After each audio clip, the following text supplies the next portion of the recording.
강의가 도움이 되었다면 구독과 좋아요를 부탁드리겠습니다.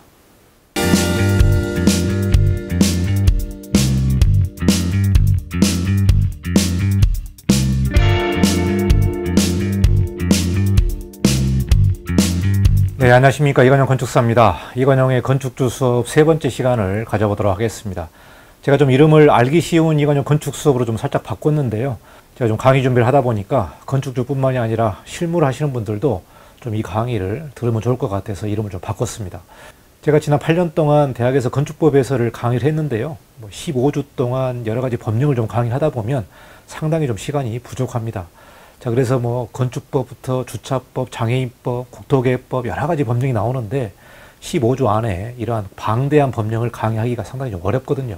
그러다 보니까 개략적으로 주요한 내용들만 좀 강의를 하는데 이번 건축주 수업에서는 여러분과 같이 좀 디테일하고 또 하나하나 주제를 가지고 좀 면밀하게 검토하는 그런 시간을 좀 마련해 봤습니다. 그래서 오늘 시간은 일종 전용 주거지역에 관련된 완전정보 해설 시간이 되겠는데요. 일종 전용 주거지역에서 디테일한 내용을 좀 심층적으로 공부를 좀 해보고 일종 전용 주거지역에서 주의할 점이 무엇이고 또 여러분이 부동산 사업이라든가 또 건축 설계를 할 때에 좀 체크해야 될 내용들을 좀 같이 공부해 보도록 하겠습니다. 자, 그러면은 이건용의 건축 수업 세 번째 시간을 시작하도록 하겠습니다. 자, 그러면 오늘 본격적인 수업을 진행하도록 하겠습니다. 알기 쉬운 이건용 건축 수업 세 번째 시간인데요. 연예인 김나영 씨가 최근에 99억 강남 건물주가 됐다라는 언론 보도가 나왔습니다. 많은 분들이 좀 깜짝 놀랐는데요. 거의 100억에 가까운 강남 건물주가 돼서 야, 이 어마어마한 건물을 어떻게 샀나? 참 부럽다. 이런 분도 계시고 야, 이렇게 비싼 돈을 주고 이런 건물을 샀나? 그리고 좀 의아해 하시는 분이 계시더라고요.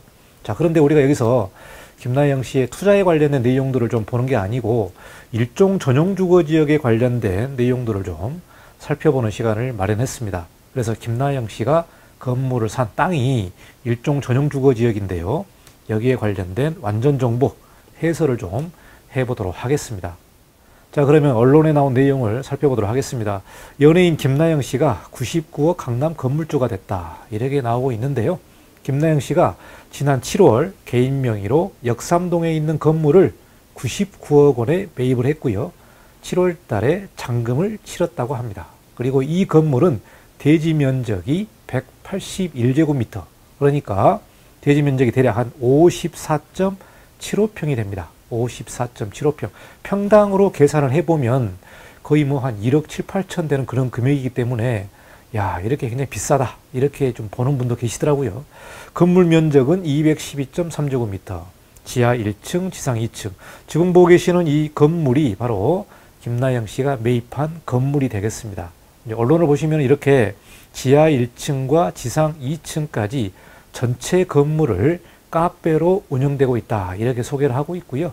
일종 전용 주거지역이다. 이런 내용이 나오고 있습니다. 그러니까 이 건물을 산 땅이 바로 일종 전용 주거지역에 위치한 그런 땅이다. 이렇게 여러분이 보시면 될 것 같아요. 좀 부동산 공부를 해보신 분들은 2종 일반 주거지역, 3종 일반 주거지역, 준주거지역 이렇게 여러분이 잘 아시겠는데요. 일종 전용 주거지역은 좀 가끔 보는 그런 땅인 것 같아요. 서울 같은 경우는 일종 전용 주거지역이 평창동이나 또 구기동이나 또 이렇게 역삼동 일부분 지역만 있거든요. 상당히 좀 드문 지역인데 야, 이런 건물이 99억이었다. 그래서 상당히 좀 놀랐습니다. 먼저 개인적으로는 이 축하드린다는 먼저 말씀을 드리고요. 이 투자에 관련된 부분은 김나영 씨가 잘 살펴보고 건물주가 됐기 때문에 이 부분을 잘했다, 뭘 했다 이렇게 판단하기보다는 먼저 좀 축하를 하고 건물주가 됐으니까 앞으로 좀 수익을 계속 발생하시면 좋을 것 같아요. 그런데 이제 여러 전문가들이 다양한 평가를 해놓고 있습니다. 이 투자에 대해서 이게 잘했나, 못했나, 또 아쉽다 이런 내용들을 평가하고 있는데요. 한번 그 내용들도 같이 살펴보도록 하겠습니다. 자, 먼저 보시면은 전계웅 에이트빌딩 중개법인 이사는 앞서 형성되어 있는 먹자 상권이 건물이 있는 이면부까지 확장되고 있다는 점이 긍정적이다. 이렇게 평가를 하고 있습니다. 우리가 서울의 도시를 보면은요, 이 큰 대로변에 있는 상가가 점점 이 골목으로 계속해서 확장되는 모습을 자주 볼 수 있습니다. 그러다 보니까 예전에는 주거지역이었는데 이렇게 확장되다 보면은 골목 안까지 상가가 많이 들어와 있는 모습을 볼 수 있거든요. 우리가 이제 쉽게 볼 수 있는 부분이 연남동의 이 먹자골목을 볼 수 있는데요. 예전에는 다 다가구 주택, 단독주택이었는데 지금 가서 보시면 이 골목에 다 음식점이 들어와 있어서 거의 먹자골목으로 되어버린 그런 모습을 볼 수가 있습니다.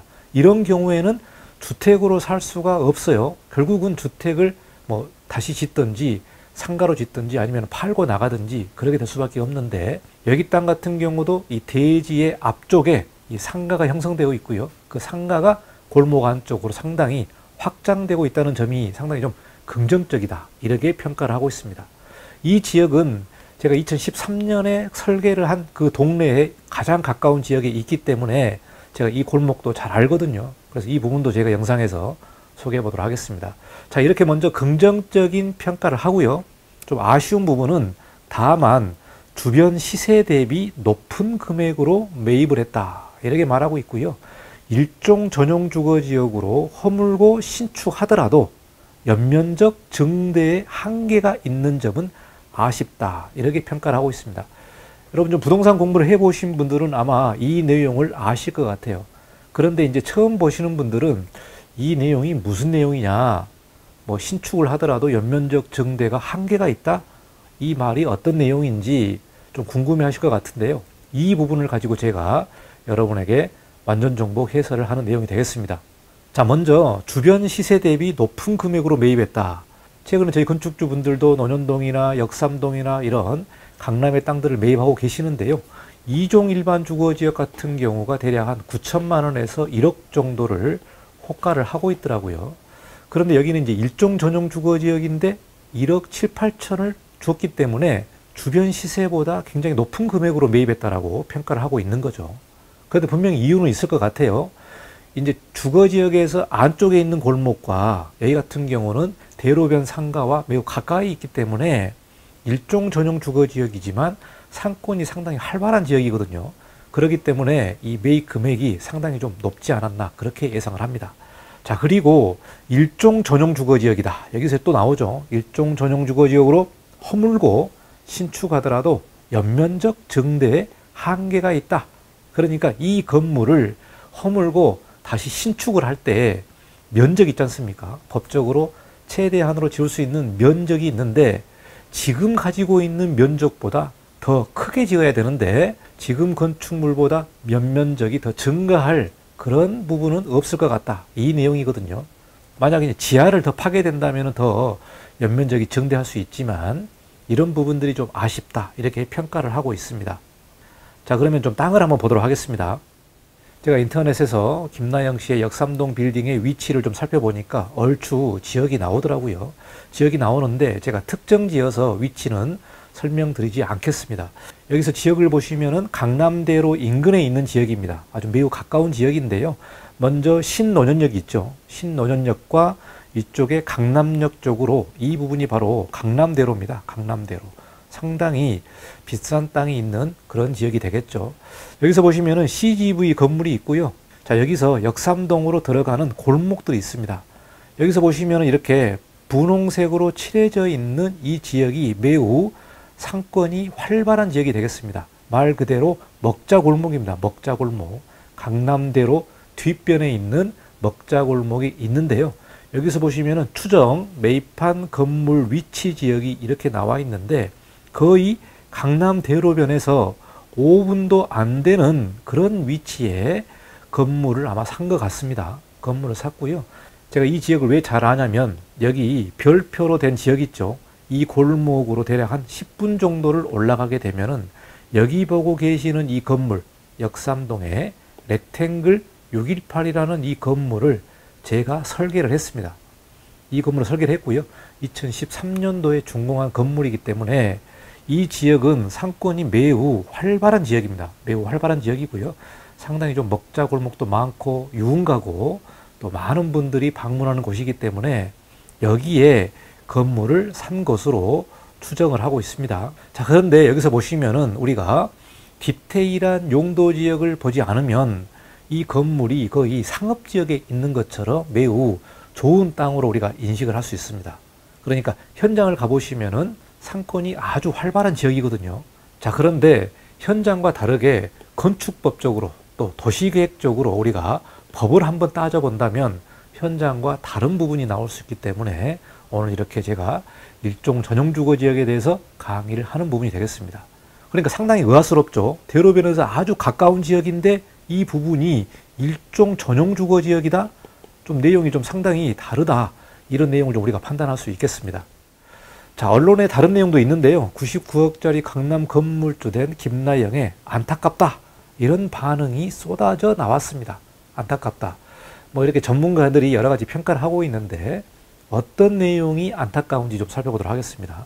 박종찬 감정평가사는 김나영이 매입한 건물은 지리적으로 매우 우수한 입지다. 제가 앞서 설명한 것처럼 강남대로변에서 상권이 활발한 지역에 입지해 있다. 이 부분을 좀 설명드렸고요. 다만 해당 건물이 용도 지역으로 봤을 때 인근 주거지역 대비 매력이 떨어져 보인다. 이렇게 설명을 하고 있습니다. 여기서 용도지역이라는 용어가 나오죠. 용도지역. 이 내용은 이제 도시계획적으로 나오는 내용이고요.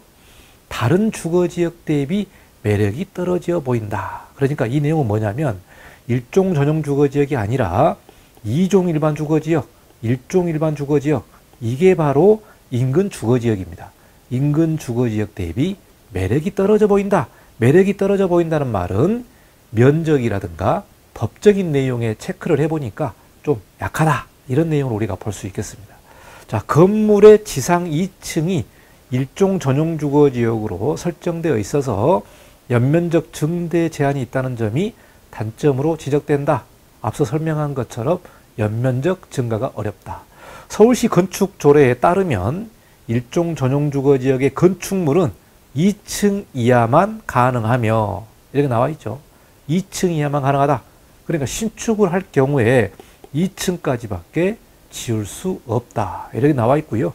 주거용일 경우에는 높이 제한이 8m고 주거용이 아닐 경우에 즉 상가라든가 커피점이라든가 이렇게 음식점이라든가 비주거용 건축물일 경우에는 11m 이하까지 건축을 할 수 있다. 그래서 이 내용을 보시면 여러분이 이 땅이 왜 매력이 떨어져 보인다는 부분을 단번에 알 수 있을 것 같습니다. 그런데요, 이 내용을 더 자세히 깊게 보시면은 그렇게 보지 않을 수도 있다. 이렇게 우리가 판단할 수 있거든요. 그래서 어떤 내용이 있는지 제가 좀 설명을 하도록 하겠습니다.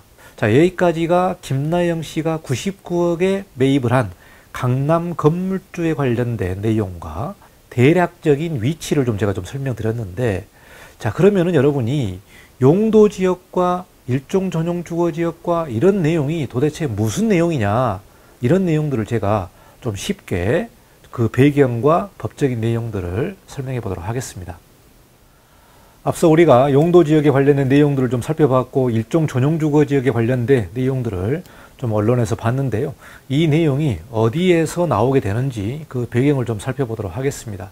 자, 먼저 국토계획법을 좀 살펴봐야 되는데요. 여기서부터는 법적인 내용들을 우리가 배경 지식으로 좀 공부를 해야 되겠습니다. 자, 건축법 같은 경우는 건물에 대한 설명을 하고 있다면 국토계획법은 땅에 대한 어떤 법적인 내용을 살펴본다. 이렇게 보시면 될 것 같고요. 전반적으로 대한민국의 모든 땅을 이 국토계획법에 따라서 지역과 지구를 설정을 하고 땅에 대한 법적인 제재를 하고 있다. 이렇게 보시면 될 것 같습니다. 자, 그래서 대한민국의 모든 땅을 4개 지역으로 우리가 용도를 설정을 하고 있는데요. 먼저 도시지역과 비도시지역 이렇게 구분을 하게 됩니다. 도시지역과 비도시지역이다. 아무래도 도시지역은 도시가 성장을 하고 인구가 증가하고 이런 부분들을 좀 관리한다고 보면은 비도시지역은 도시 외의 지역을 이렇게 3개로 나눈다고 보시면 될 것 같습니다. 자, 그래서 도시지역과 비도시지역으로는 관리지역, 그리고 농림지역, 또 4번째는 자연환경 보존지역으로 나눠지게 됩니다. 자, 이렇게 크게 4개 지역으로 나누게 되고요. 이 용도 지역을 다시 세분화로 나누게 된다면 21개 지역으로 나누게 됩니다. 자, 도시지역 같은 경우는 뭐 주거지역, 상업지역 이렇게 나눠지고, 관리지역은 뭐 계획관리지역 이렇게 나눠지고요. 여러 가지 지역으로 세분화된다. 그래서 오늘은 일종 전용 주거지역이기 때문에 도시지역에 관련된 내용들을 우리가 살펴보도록 하겠습니다. 자, 도시지역을 우리가 세분해서 좀 살펴보면은 다시 4개의 지역으로 나눠지게 됩니다. 그게 주거지역, 상업지역, 그리고 공업지역, 녹지지역 이렇게 4개의 지역으로 나눠지는데요. 주거지역도 1종 1반, 2종 1반, 뭐 준주거지역, 상업지역도 일반 상업지역, 중심 상업지역, 자, 공업지역도 일반 공업지역, 중공업지역 이렇게 나눠지게 됩니다. 녹지지역은 이제 자연녹지 이렇게 나눠지게 되는데요. 도시지역도 또 4개로 나눠지게 되고요. 주거지역도 다시 또 세분화되는 부분이 되겠죠. 이렇게 세분화돼서 도시지역도 이렇게 더 분류된다. 이렇게 여러분이 배경으로 이해하시면 될 것 같습니다. 자, 그러면 일종 전용 주거지역이 속해 있는 이 주거지역을 또 세분화해서 살펴보도록 하겠습니다. 자, 주거지역 같은 경우를 다시 나눠서 본다면 일종 전용 주거지역, 2종 전용 주거지역, 그리고 1종 일반 주거지역, 2종 일반 주거지역, 3종 일반 주거지역, 일반 주거지역으로 또 나눠지게 되죠. 그리고 나서 준주거지역이 나오게 됩니다. 그러니까 총 6개 지역으로 나눠지게 되는 거죠. 6개 지역으로. 거기에 전용 주거지역이 있고 일반 주거지역이 있고 준주거지역이 있다. 이렇게 또 3개로 나눠진다고 보시면 될 것 같습니다. 자, 그러니까 우리가 공부하고 있는 이 일종 전용 주거지역이 제일 먼저 나오죠. 그래서 우리가 배경을 보면은 여러분이 이제 영어로 우리가 확인할 수 있는 부분이 전용 주거지역이다. 이렇게 보시면은 말 그대로 주거만 입지를 해서 쾌적한 주거 환경을 마련한다. 이렇게 우리가 보시면 될 것 같아요. 그러니까 일종 전용 주거지역의 취지가 있는 부분이 뭐냐면 쾌적한 주거 공간을 마련하는 부분이 바로 일종 전용 주거지역입니다. 그래서 이게 일종 전용 주거지역부터 준주거지역으로 이렇게 확장되어 갈 때에 건축물의 용도라든가 주거의 환경이라든가 이런 부분이 자연스럽게 상업과 주거가 섞여지는 부분이 되겠죠. 그런데 일종 전용 주거지역은 서울의 평창동처럼 말 그대로 주택만 있는 지역, 이런 지역으로 우리가 묶어놓기 때문에 도시계획상으로 국토계획법에서 이렇게 용도 지역을 설정을 하고요. 설정을 하고 거기에 맞는 규제를 한다. 이렇게 여러분이 이해하시면 될 것 같아요. 그러니까 말 그대로 전용 주거지역이면은 쾌적한 주거 환경을 마련해야 되는데 여기에 뭐 노래방이라든가 뭐 시끄러운 시설이라든가 유흥시설이 들어오면 안 되겠죠. 그렇기 때문에 국토계획법에서 주거지역을 이렇게 설정하고 거기에 맞게 별도로 또 규제를 마련해 놓고 있다. 이렇게 여러분이 이해하시면 될 것 같습니다. 그래서 여기까지는 주거지역에 관련된 전반적인 국토계획법의 배경 지식, 어떻게 도시가 지역이 설정되어 있고 그 지역에 맞게 건축법이 어떻게 적용되는지 이런 배경 설명이 되겠습니다. 자, 그러면 서울시의 주거지역에 관련된 규제사항을 좀 간단하게 살펴보도록 하겠습니다. 자, 서울시 주거지역 건축 기준이 되겠습니다. 여러분, 대한민국의 모든 지자체가 있고요. 각 시와 군과 또 광역시 이렇게 여러 가지 지자체가 있는데 각 지자체별로 이런 내용들이 다 다르다. 이게 이제 지자체에 관련된 조례 내용이 되겠습니다. 조례 내용이 있다. 그래서 우리가 이 내용을 보시려면 각 지자체의 도시계획 조례를 확인을 해야 됩니다. 도시계획 조례를 확인해야 된다. 자, 이 내용은 서울시에 한정을 합니다. 서울시에 한정을 하기 때문에 이 건폐율, 용적률, 층수 이 부분이 전국적으로 다 다르다. 이렇게 이해하시면 될 것 같고요. 앞서 설명드린 주거지역이 6개로 나눠지죠. 1종 전용 주거지역, 2종 전용 주거지역 이렇게 나눠지고요.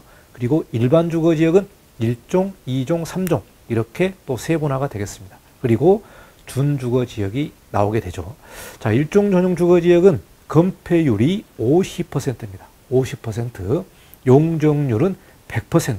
그리고 여기서 문제가 되는 부분이 뭐냐면 층수입니다. 층수. 층수가 2층 이하가 되겠습니다. 2층 이하. 높게 지을 수가 없는 부분이죠. 그래서 50%, 100%니까 2층밖에 지을 수 없고요. 자, 지하층 같은 경우는 용적률에 해당이 안 되기 때문에 지하층을 우리가 파서 건물을 지을 수 있는 부분이 되겠습니다. 여기서는 지하층은 제외가 되는 부분이 되겠고요. 2종 전용 주거지역은 40%의 용적률은 120%가 되겠습니다. 여기서는 층수 제한이 없습니다. 그렇기 때문에 120%를 찾을 수가 있고요. 이종 전용 주거지역은 제가 좀 만나보지는 못했습니다. 일종 전용 주거지역은 가끔씩 만나보는데 이종 전용 주거지역은 좀 잘 찾기 어렵지 않나 이렇게 생각이 들고요. 자, 그리고 우리가 서울에서 중소규모 건축을 할 때에 가장 많이 만나는 땅이 1종 일반 주거지역, 2종 일반 주거지역, 3종 일반 주거지역이 되겠습니다. 그 중에서도 2종 일반 주거지역을 제일 많이 만나는 그런 땅이라고 보시면 될 것 같아요. 그러니까 우리가 도심에서 안쪽에 들어가는 어떤 골목길의 땅은 대부분이 2종 일반 주거지역입니다. 2종 일반 주거지역이다. 자, 그런데 1종 일반 주거지역은 60%의 용적률이 150%이기 때문에 또 층수도 4층 이하로 규제를 하고 있죠. 또 이렇게 도시형 생활주택을 지을 때는 5층까지 지을 수 있지만 일반적으로 4층 이하의 용적률이 150%입니다. 여러분이 잘 아시겠습니다만은 용적률은 지상에 지을 수 있는 면적이잖아요. 그러니까 땅의 150%를 지을 수 있기 때문에 땅이 100평이다 그러면은 지상으로 150평을 지을 수 있는 거죠. 자, 여기서 보시면 용적률이 주거지역이 상향될 때마다 용적률이 올라가게 됩니다. 그래서 2종 일반 주거지역은 200%, 3종 일반 주거지역은 250%, 그리고 준주거지역은 400%까지 상당히 많이 올라가죠. 그렇기 때문에 준주거지역이 비싸죠, 땅값이. 이 땅값은 용적률과도 관계가 매우 깊다. 그래서 용적률이 높다면 땅값도 높은 그런 내용이 되겠죠. 그래서 준주거지역 그렇습니다. 또 준주거지역의 장점이 뭐냐면 일조권이 제외되기 때문에 우리가 골목에서 지을 때 일조권 제한을 많이 받잖아요. 그런데 준주거는 일조권 적용을 안 받기 때문에 건물을 똑바로 올릴 수가 있죠. 이런 땅들은 매우 비싼 땅이 되겠습니다.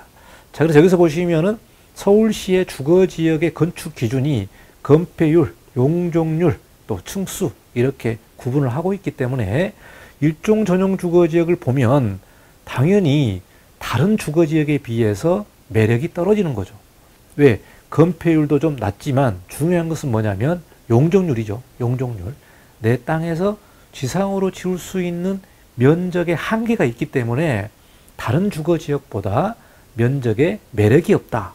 앞서 언론에서 나온 연면적에 대한 증가, 또 신축을 했을 때의 매력이 없다라는 부분이 바로 여기에 나오는 겁니다. 여기에 나온다. 여러분 이거를 아시겠죠? 이 부분 어디서 확인합니까? 도시계획조례와 건축조례를 확인하셔야 됩니다. 그렇기 때문에 일반인들이 이 내용을 잘 모를 수도 있고요. 그냥 땅을 보고 건물을 살 수도 있다. 이게 조금 이제 법적인 내용과 현장 내용이 좀 다른 그런 부분이 되겠습니다. 자, 그러면 다시 역삼동의 일종 전용 주거지역의 상황이 어떤지 좀 도시적인 스케일로 좀 살펴보도록 하겠습니다. 자, 이게 포털 사이트 지도를 보시면요. 지적 편집이라는 기능이 있습니다. 지적 편집. 지적 편집 기능을 도입을 해가지고 이 땅을 보면은 이 색깔이 다 다르게 나오고요.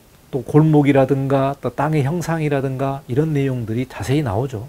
그런데 포털 사이트 지도를 보니까 여기에 일종 전용 주거지역이라는 말이 없습니다. 말이 없습니다. 제가 일종 전용 주거지역이라고 이렇게 표기를 했습니다만은 자, 포털 사이트를 보시면은 2종 일반 주거지역, 1종 일반 주거지역 이렇게 나와 있고요. 일종 전용 주거지역이라는 말이 안 나와 있어요. 이렇기 때문에 포털 사이트만 보고 여러분이 땅을 평가하시면 안 된다. 먼저 이렇게 좀 말씀드리고요. 자, 이 지역을 보시면 굉장히 좋은 땅이죠. 4개 지하철역 사이에 들어가 있는 땅이 되겠습니다.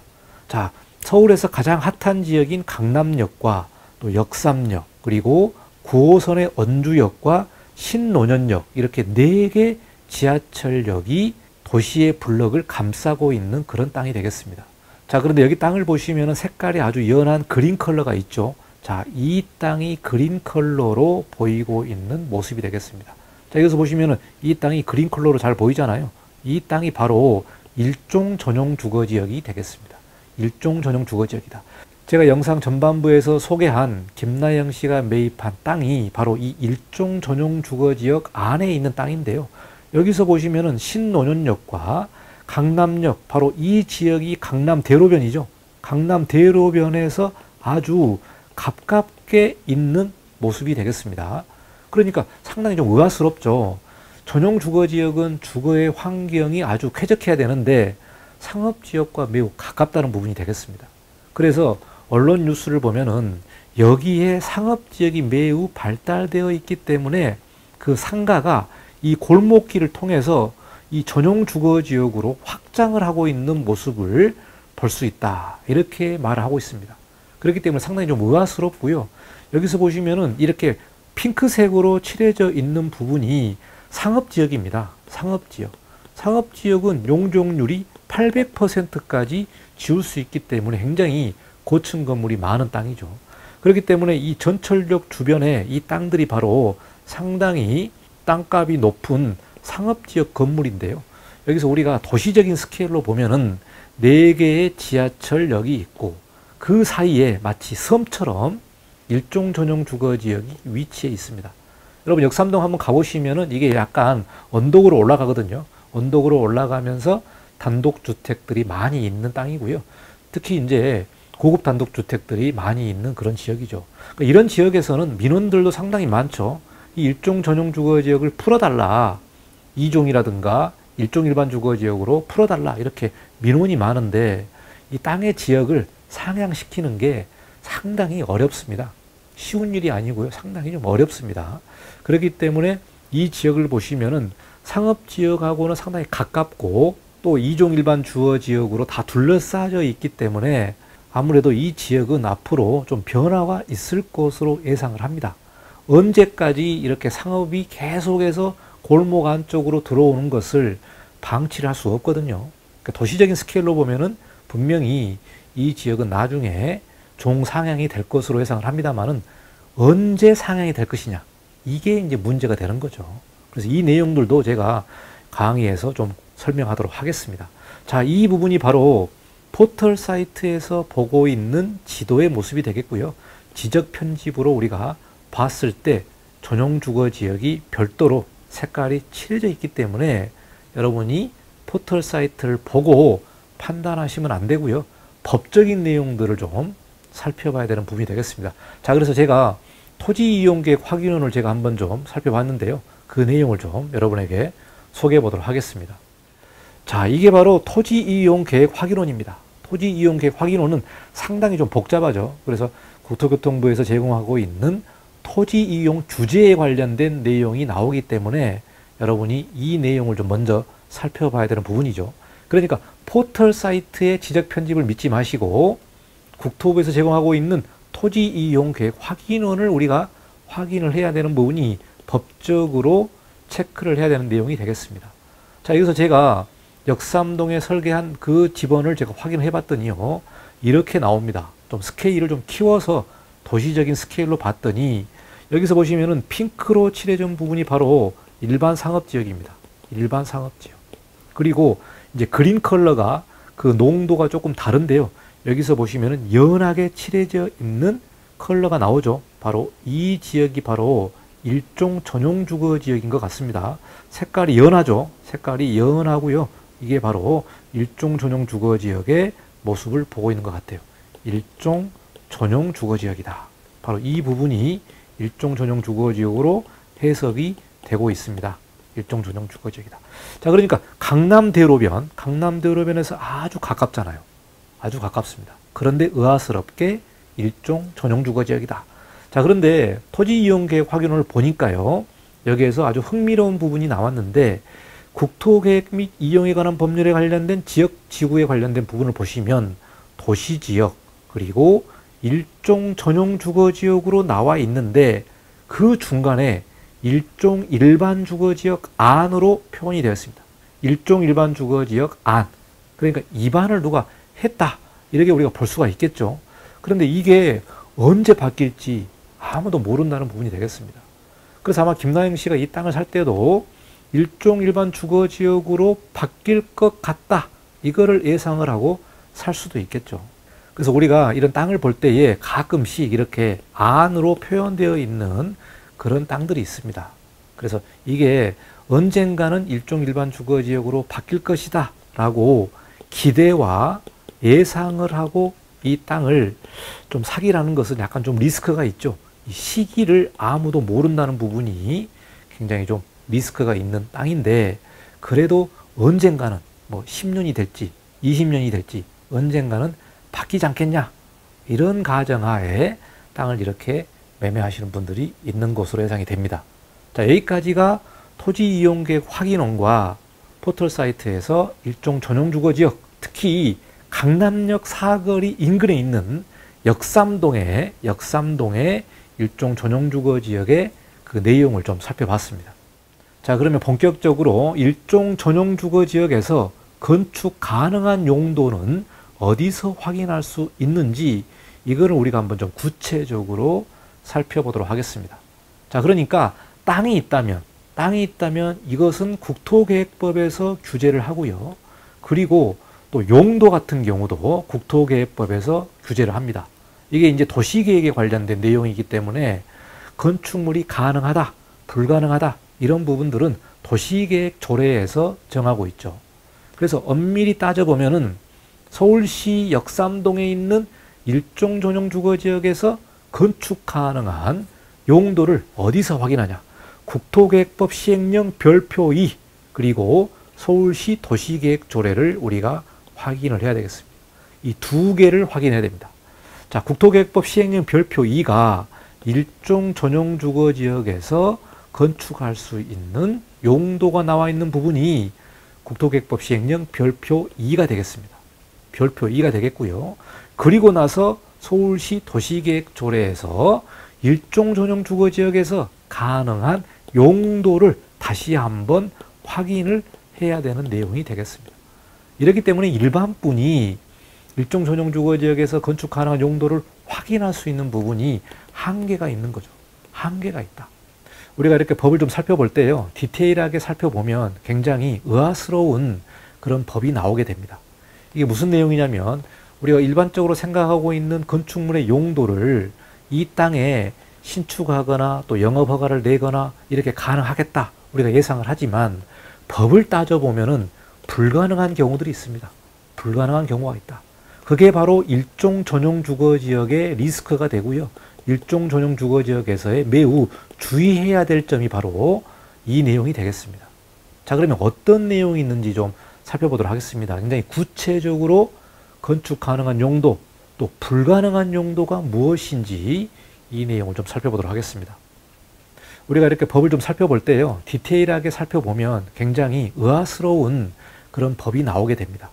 이게 무슨 내용이냐면, 우리가 일반적으로 생각하고 있는 건축물의 용도를 이 땅에 신축하거나 또 영업허가를 내거나 이렇게 가능하겠다, 우리가 예상을 하지만 법을 따져보면은 불가능한 경우들이 있습니다. 불가능한 경우가 있다. 그게 바로 일종 전용주거지역의 리스크가 되고요. 일종 전용주거지역에서의 매우 주의해야 될 점이 바로 이 내용이 되겠습니다.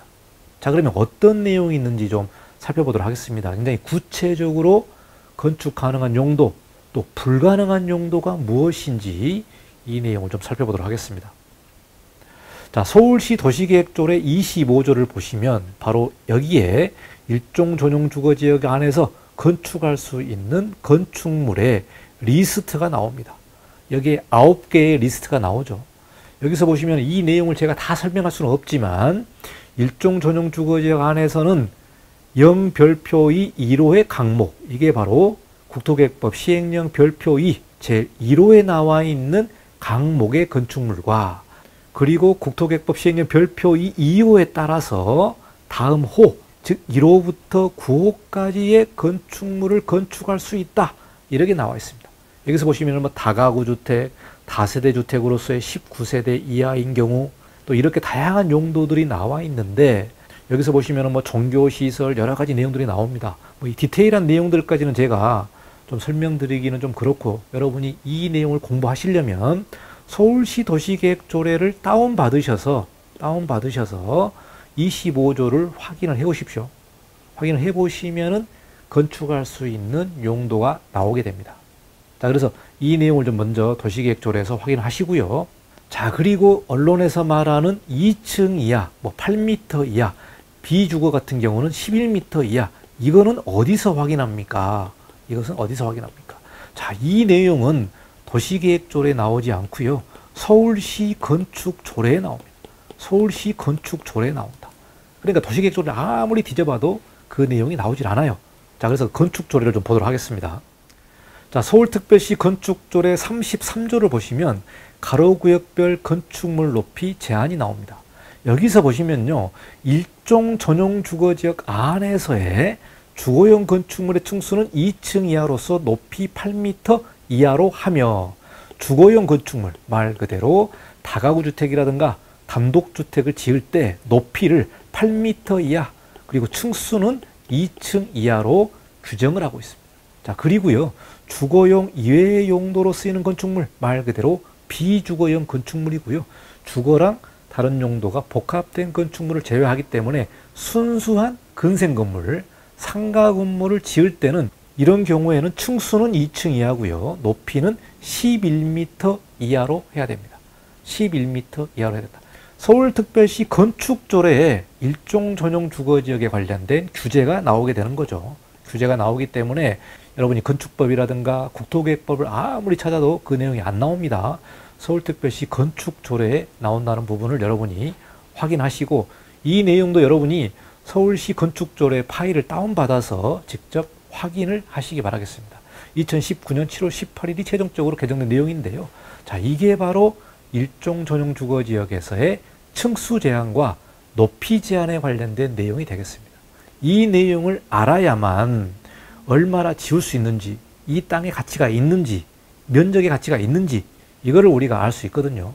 그렇기 때문에 일종 전용 주거지역에서의 큰 땅 같은 경우는 지하를 2층 정도를 팝니다. 지하를 2층 정도 판다. 왜? 지상은 2층까지밖에 지을 수 없기 때문에 지하를 2층 정도 파서 맥시멈으로 땅을 활용하는 부분이 되겠습니다. 그렇기 때문에 이런 땅 같은 경우는 지하를 무조건 파야 되는 거죠. 땅값도 비싸고 또 상권이 활발한 지역이기 때문에 이거를 지하를 파서 면적을 더 키우는, 그렇게 설계를 하고 또 공사를 해야 된다. 이런 내용이 되겠습니다. 자, 그러면 쉽게 일종 전용 주거지역에서 설치할 수 있는 용도와 설치를 할 수 없는 용도가 뭔지 제가 좀 쉽게 여러분에게 설명해 보도록 하겠습니다. 자, 보시면은 일종 전용 주거지역에서의 서울시 경우입니다. 서울시 경우 설치 가능한 용도와 불가능한 용도, 그러니까 국토계획법 시행령 별표 2와 서울시 도시계획 조례를 제가 직접 확인을 해서 여러분이 이제 일상생활에서 우리가 흔히 알 수 있는 그런 용도를 좀 제가 설명을 하는 부분이 되겠습니다. 자, 먼저 설치 가능한 부분이 바로 왼쪽에 있는 용도가 되겠습니다.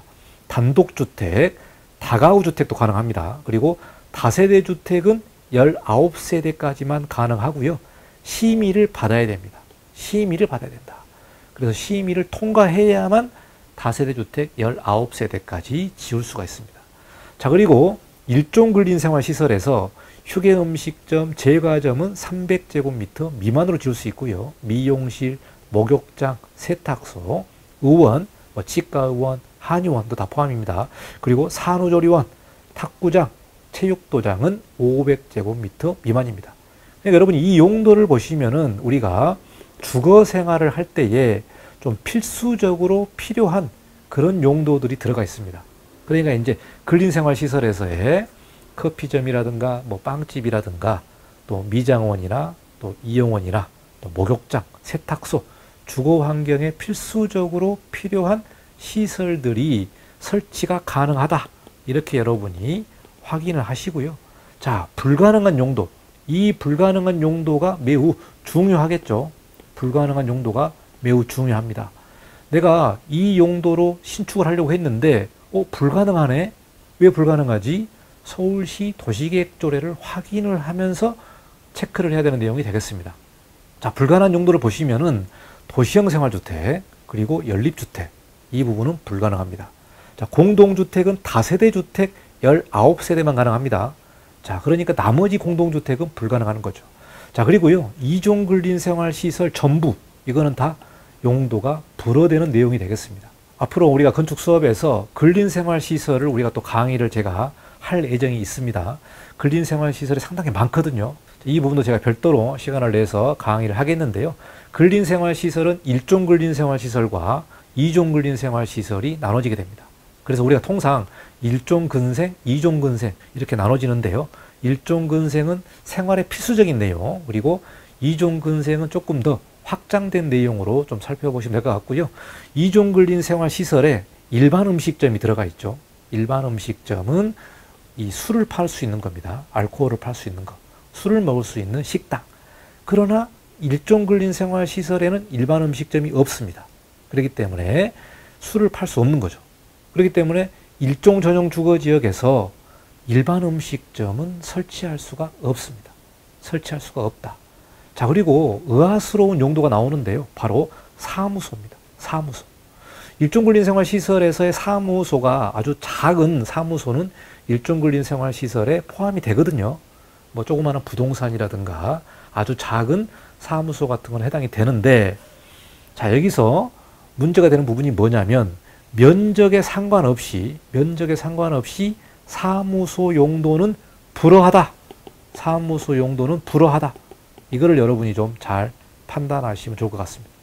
혹시 사옥 용도로 1종 전용 주거지역에 땅을 산다. 이거는 안 된다는 거죠. 사무소 용도는 아예 불허한다는 부분이 되겠습니다. 자, 그리고 고시원, 독서실, 사진관 이런 것들도 설치를 할 수가 없고요. 당연히 노래 연습장, 소음이 나는 부분들은 안 됩니다. 또 유흥업소도 안 되고요. 또 제조업소 같은 경우도 설치를 할 수가 없습니다.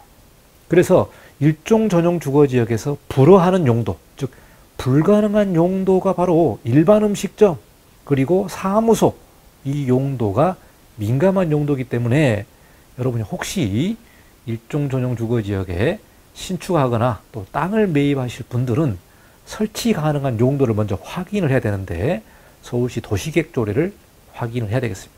그래서 이 용도는 불허하기 때문에요. 저도 좀 사무소 용도 아주 작은 것, 즉 1종 근린생활시설의 사무소는 뭐 10제곱미터 이하라든가 아주 작은 그런 용도거든요. 이 용도도 좀 허용을 해야 되지 않나 이런 생각이 듭니다. 그렇기 때문에 역삼동의 1종 전용 주거지역이 설치할 수 있는 용도가 한정되어 있다. 이러기 때문에 이 부분은 조금 풀어야 되지 않나 이런 생각을 하게 되는 거죠. 자, 그러면 마지막으로 우리가 논의를 해봐야 되는 내용을 좀 설명해 보도록 하겠습니다. 자, 역삼동 일대의 1종 전용 주거지역에서 1종 일반 주거지역으로 상향될 것인가, 이거를 우리가 좀 고민을 해야 되겠죠. 이 부분은 민원도 상당히 많은 것으로 알고 있습니다. 이 지역 주민들이 1종 전용 주거지역에서 1종 일반 주거지역으로 좀 상향해달라, 이렇게 민원을 계속해서 놓고 있는 거로 알고 있습니다. 자, 그리고요, 토지이용계획 확인원을 보시면 1종 일반 주거지역 안으로 이렇게 표기가 되어 있습니다. 안으로 표기가 되어 있다. 그러니까 언젠가는 1종 일반 주거지역으로 상향이 될 것으로 기대를 하고 있다. 이렇게 우리가 판단할 수 있겠죠. 안으로 되어 있기 때문에. 그런데 이 부분이요, 서울시 도시계획 심의를 거쳐야 되고 의회에서 결의를 해야 됩니다. 그렇기 때문에 시장의 의지도 상당히 중요하죠. 시장의 의지고 또 어떻게 보면은 정치적으로 또 판단해 볼 수 있는 문제가 되기 때문에 이게 언제 될지를 아무도 모른다. 이게 문제가 되는 거죠. 언제 상향될지 아무도 모른다. 여러분이 뭐 서울시에 전화해보고 강남구청에 전화해보고 뭐 문의전화를 해봐도요, 공무원들이 모릅니다. 공무원들이 몰라요. 그렇기 때문에 이 부분은 서울시 차원에서 이 부분을 상향을 해야 될 것이다. 이렇게 판단을 해야 되고요. 제가 보기에는 언젠가는 될 것이다. 저는 그렇게 예상을 합니다. 언젠가는 될 것이다. 우리가 도시적인 스케일로 보면은 강남대로의 상권이 골목으로 다 들어오거든요. 점점점 주택이 없어지고 상가가 들어오게 되고 커피숍이 들어오기 때문에 이 부분이 언제까지 1종 전용 주거지역으로 묶어놓을 수는 없지 않겠나, 이렇게 해석을 할 수 있고, 현재 1종 일반 주거지역 안으로 표기되어 있기 때문에 언젠가는 상향될 것인데 그 시기를 모른다. 이 부분이 상당히 좀 문제가 될 수 있죠. 그렇기 때문에 여러분이 이런 땅을 살 때에 대략 한 10년, 20년을 장기적으로 보시고 여러분이 결정을 해야 되고, 어떻게 보면은 1종 일반 주거지역으로 안 될 수도 있다. 이렇게 가정을 여러분이 하셔야 될 것 같아요. 이렇기 때문에 어려운 부분이 되고요. 도시계획적으로 땅을 이렇게 풀어야 되기 때문에 어려운 내용이다. 이렇게 판단하고 뭐 건축사 사무소라든가 건축사라든가 이런 사람들이 판단할 내용이 아닙니다. 이 내용은 도시계획적으로 들어가기 때문에 도시건축위원회에서 심의를 또 해야 되고 또 여기에 관련된 결과가 나와야 되고 최종적으로는 시의회에서 결의를 해야 되기 때문에요. 상당히 좀 문제가 되지 않나 예상이 됩니다. 저희가 장시간에 걸쳐서 일종 전용 주거지역에 관련된 완전정보 공부를 좀 해봤습니다. 여러분 아마 이 내용을 보시면 디테일한 내용 또 건축과 도시계획이 어떻게 맞물려 있는지 이거를 아마 여러분이 판단할 수 있고 또 포털 사이트에서 보는 정보만 가지고 여러분이 땅을 거래하시면 안 되고 토지이용계획 확인원과 구체적인 법적인 내용들을 잘 살펴보고 판단을 해야 된다. 이거를 아마 여러분이 아셨을 걸로 예상이 됩니다. 자, 건축 수업에서 일종 전용 주거지역에 관련된 내용들을 좀 살펴봤고요. 앞으로도 한 주제 가지고 좀 디테일하게 좀 공부하는 시간을 가져보도록 하겠습니다. 자, 여기까지 일종 전용 주거지역에 관련된 공부를 마치고 다음 시간에 또 뵙도록 하겠습니다. 구독과 좋아요 부탁드리겠습니다. 감사합니다. 이관용 건축사였습니다.